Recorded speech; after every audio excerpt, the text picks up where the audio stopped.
Welcome to Friday Heavy, your guide to abrasive, scary, loud, weird, aggressive music of the types that we like and scare us, brought to you by the two folks behind Tune Dig, including Cliff, the person who pitched the other person on this podcast, and the person who's about to introduce himself, who I think I've convinced to really like this podcast. I'm Kyle. I do love doing this.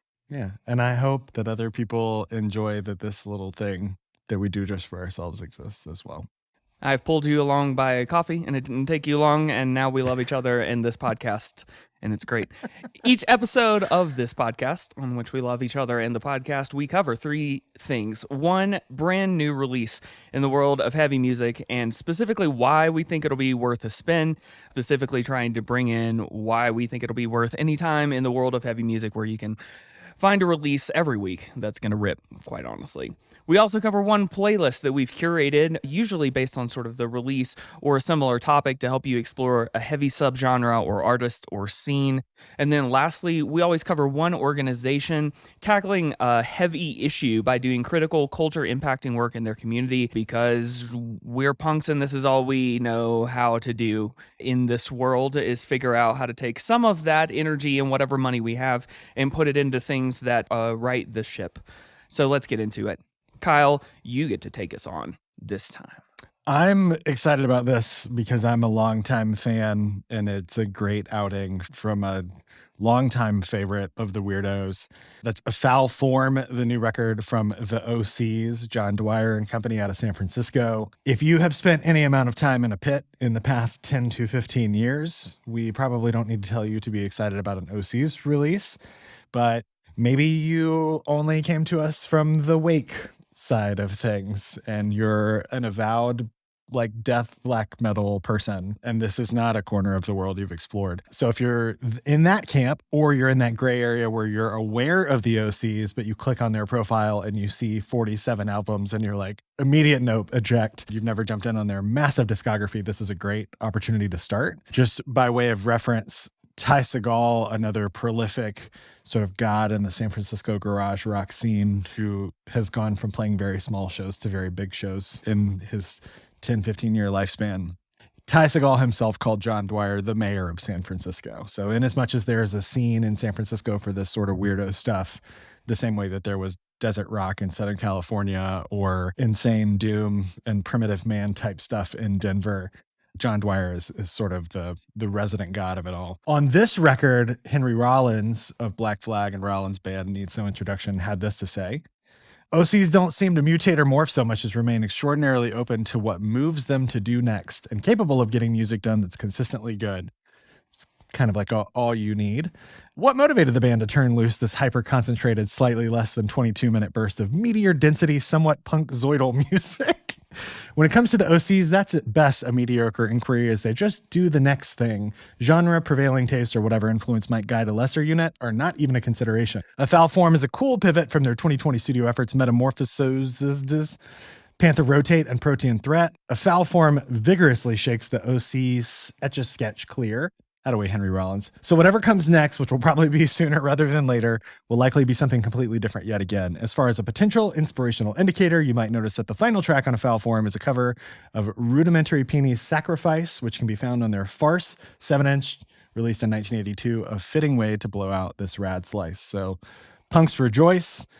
That's Henry Rollins, the artist, not the writer. Get in the van. For an even better description than that, John Dwyer himself writes sort of a beat poet gonzo description of every album that they release on his label Castleface. So the Castleface Records emails are worth subscribing to for those album descriptions alone. I'm not going to read the whole thing. I would encourage you to Google it, but it starts with the line, brainstem cracking scum punk. So let's set the stage with that being our guide. So the first single is called Funeral Solution, and with it you drop in very fast on what sounds like an Osees sort of characteristic 4 on the floor madness, except this time right after it gets bitten by a rabid dog.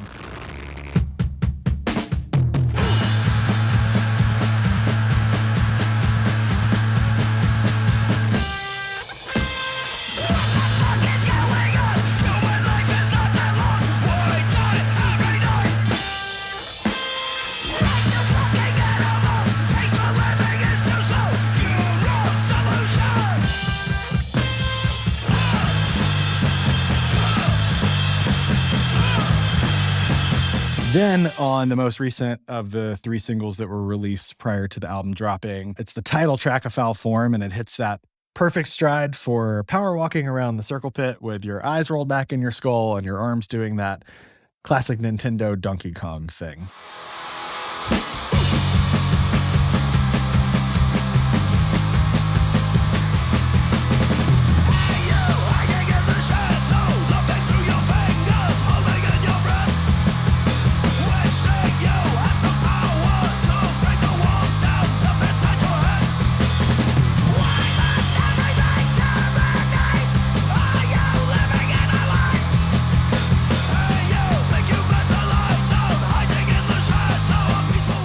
This is great. I got to see Osees last year at Red Rocks in Colorado because it was one of the first moments where we could go see a legitimate concert outdoors, in a safer environment after we had waited so long.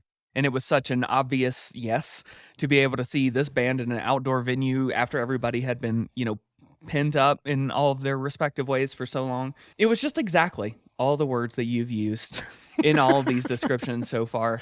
I watched the live stream of that because I knew you were going and made a playlist based on that set list. And it's like kind of a perfect Osees career span. That was a really, really rad show that you can find on YouTube and in my Spotify playlist. The harmless but sincere fun of a weird San Franciscan is a very good descriptor of what I felt like I latched onto. And yet, if any of those sentences just sounded like, oh, cool, I would hate this, just open up and get into it because there's, as you've said, Kyle, there's just so much energy that kind of comes from this band that you can latch on to. It might not hit right every day, but it hits right some days. And I'm really glad that you pushed me to like this band more. So check out A Foul Form out today on Castle Face. As always, we like to encourage you, go listen to it however you want, because the way that you're listening to it doesn't get anybody actually paid other than a label. So then you need to go and send this band your money through shows, definitely shows, but merch, or send them money directly, y'all. Just like hit them up on Twitter and be like, Cash App? The Help John Dwyer's Aluminum Guitars Stay Tuned Fund. I'd contribute $1 at least. So Kyle, this was awesome. I'm sure you had a really good time not only putting together the description and basically a hype artist in the podcast of this album, but then you also made the playlist and you ripped through all of this. So tell me what happened.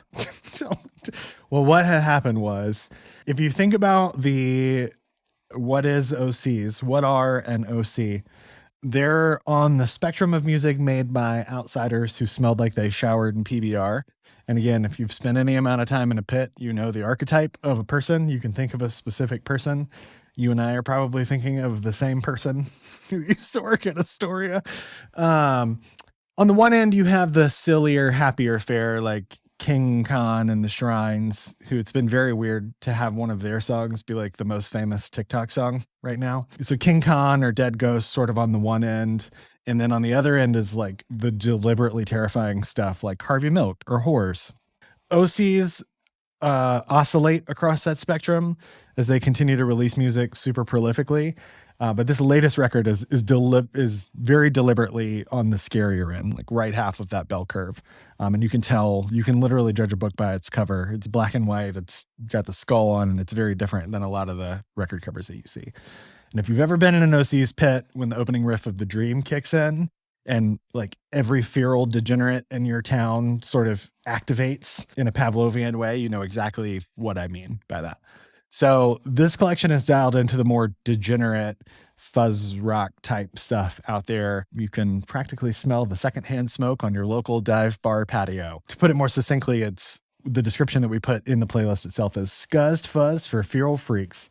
A spit in your third eye in honor of new Osees. It's tight and it's rad and it's good for a drive and it's good for cheap beers with your friends sitting outside in a backyard and like cooling off in a kiddie pool. Thanks to global warming, there's still a little time this year left for that. So if you're in the mood to get weird, this is a great playlist for it. And it's about 3 hours worth, I think. So it'll last you most of a good hang or until you're too drunk to realize there's still music on. Yeah, that's exactly what I was going to say. At 76 tracks, you've got a very shuffleable, good time.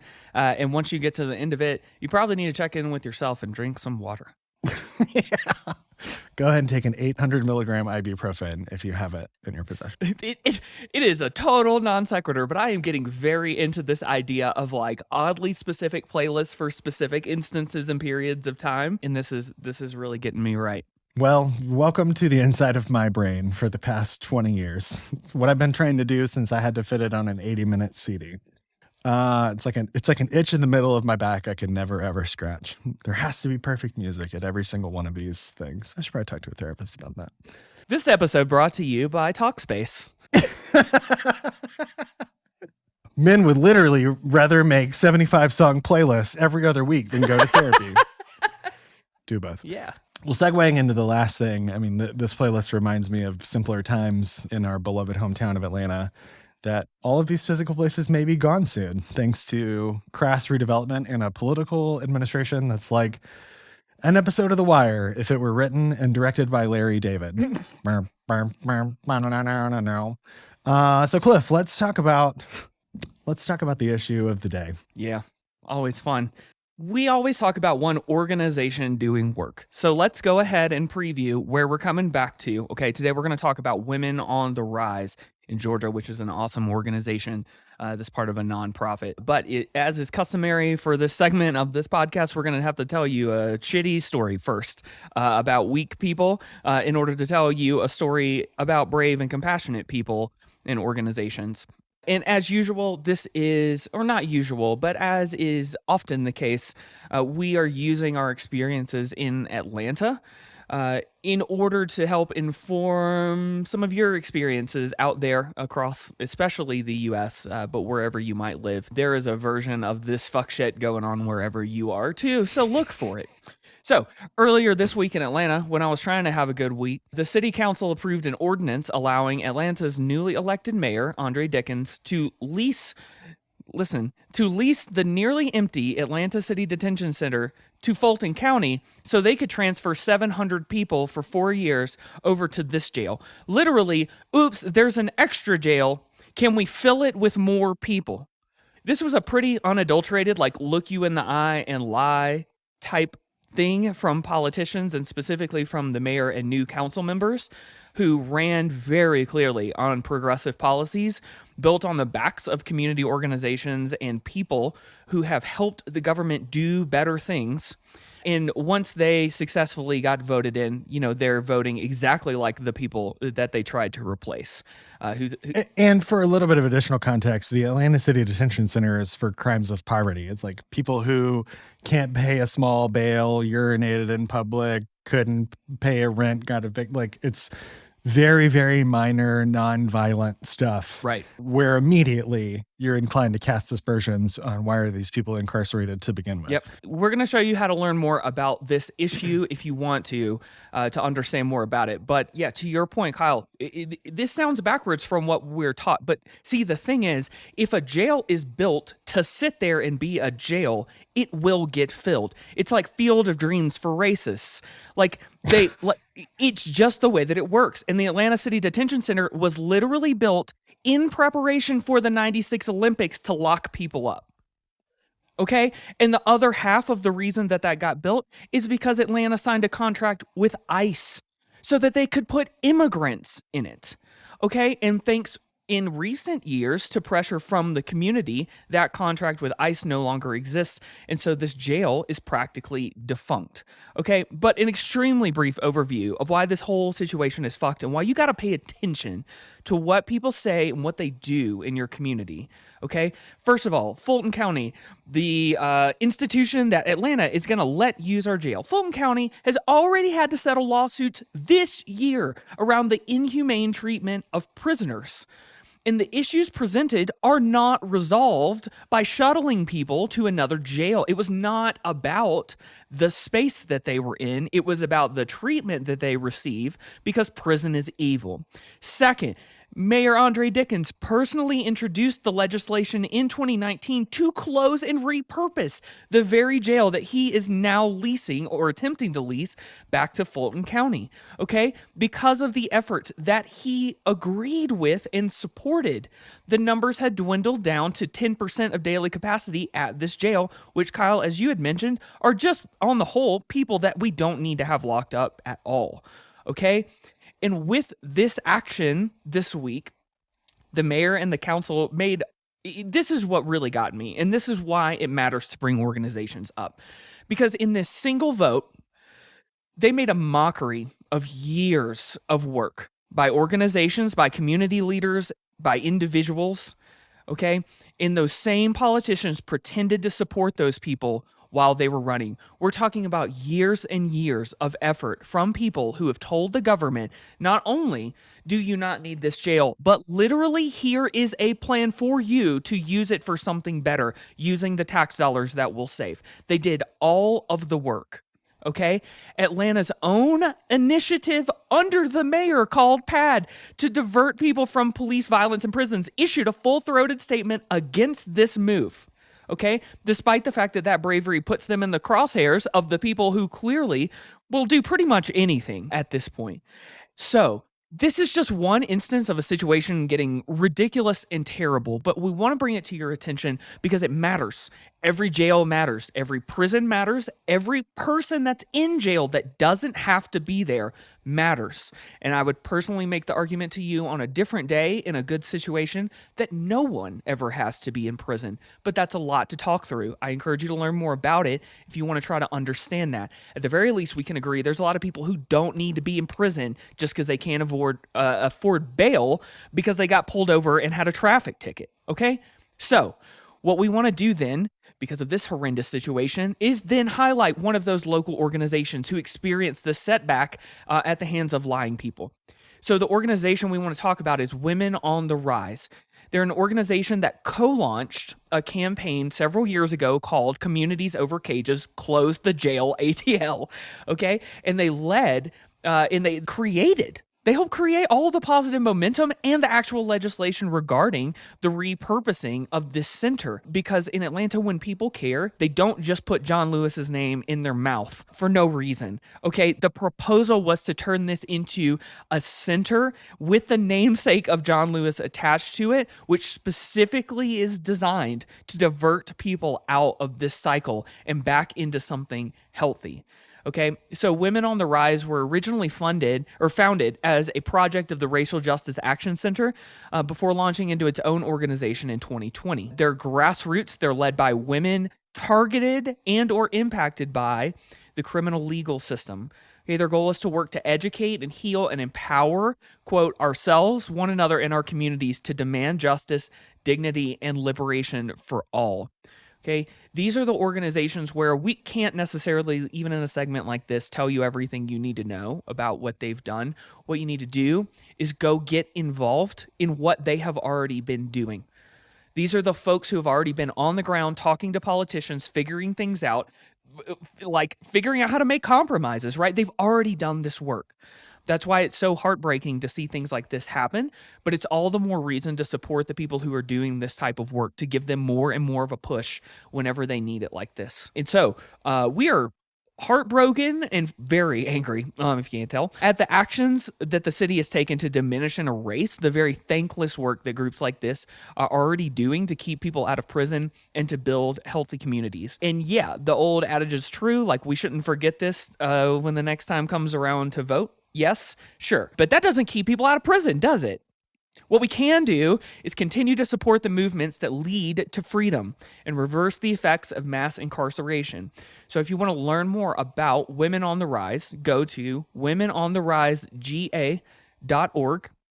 You can get involved, you can donate, and you can also learn more about why the Atlanta City Detention Center is a monument to racism in the prison industrial complex at the site that they helped build called closetheJailATL.org. It really does a good job of taking you through the basics of the story, why this was really never needed at all, and why the community has done a fantastic job telling the city how they can use this to benefit the community. And so, to everyone within the sound of our voices, okay, we need you to understand police and prison abolition. We need you to get it now.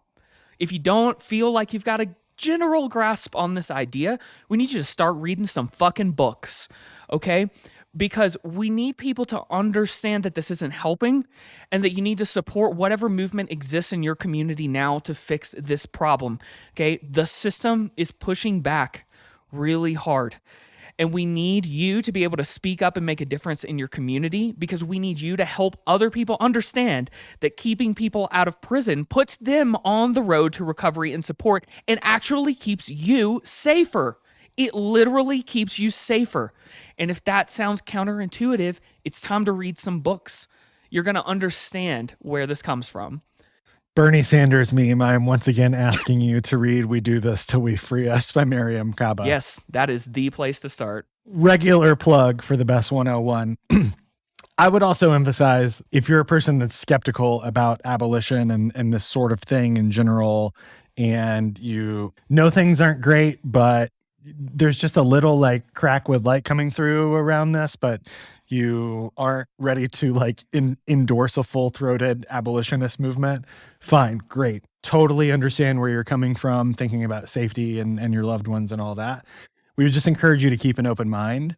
And more specifically, as you're keeping an open mind, sharing what you learn with your parents, with your neighbors, with your HOA board, whatever the sphere of influence of skeptical people is that you have around you. This is a thing where changing the narrative will really help change the legislation. So We Do This Till We Free Us is a great place to start for a macro understanding, and following organizations like Women on the Rise, who are regularly sharing resources and talking points and stories that may slowly but surely change your heart and mind around this, one of the most critical issues of our time. Yeah.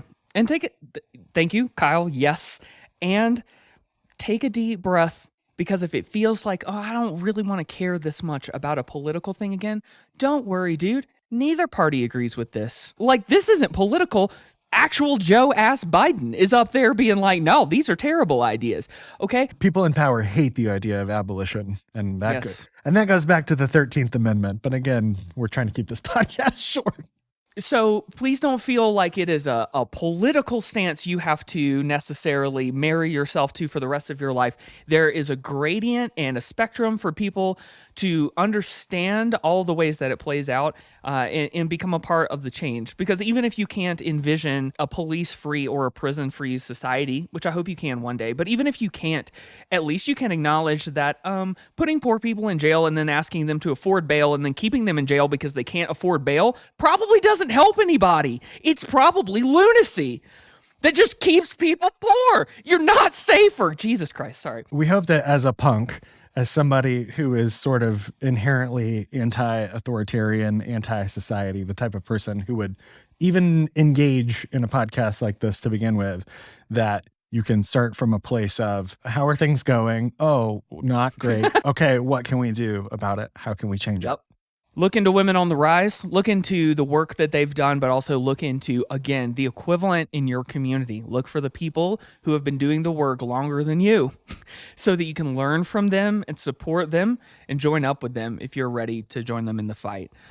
And as that's tightening up your muscles and joints and making you feel real balled up inside, the Osees and Pabst Blue Ribbon are here to help keep your bones and muscles loose so that you can stay limber in the fight. Fuzzpunk and PBR, rations for the war to come. We are prepared and ready. This has been Friday Heavy. We'll see you in 2 weeks. Go to tunedig.com or follow us on Instagram and Twitter for links to the new release, the playlist, and the organization that we talked about today.